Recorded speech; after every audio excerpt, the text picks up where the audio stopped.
I just want to remind everybody that the first part of a State of the Union address is always a victory lap. Even if you're in the trough of a recession, the president says the State of the Union is, better than it looks or something, and then trots out 25 minutes of positive talking points about the things the administration has done. And although for a lot of centrists and left of center people, this administration does not seem to have shrouded itself in accomplishments, in fact, it has a pretty substantial set of stories to tell that you can say are largely a result of luck or accretions of prior policy or whatever, but they actually do get to say it, and it does fill up a fair bit of time. And so if the president does not take the teleprompter and throw it over his shoulder, which is always a possibility. That would be great. That would be great television. You can expect the first part of the speech to be about a period of robust economic growth and job creation, about crushing ISIS, about successful deregulatory policy, about tax cuts, and about a general economic climate that is better than it has been in a good long time. Now, in a normal presidency, that would actually occupy the whole first third of the speech, right?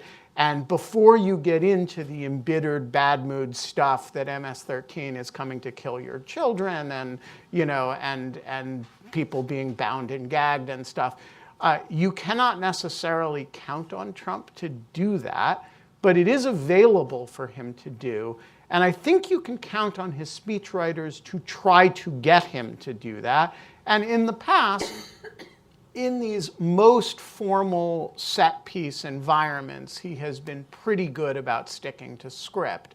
You'll recall that in his first joint session address to Congress shortly after his inauguration, the pundit community was stunned at how presidential he looked in that address. In fact, I forget who it was who said that today Donald Trump became president on CNN. It was a big deal. And the reason was simply that he had stuck to the teleprompter speech and done these things. And so I would say don't underestimate the value of, a 20-minute presentation of the good news of the last, 2 years as presented by professional speechwriters and as delivered by somebody who rarely, but occasionally, does actually read what's put in front of him in roughly the organized form in which it's put in front of him. And I do think that is,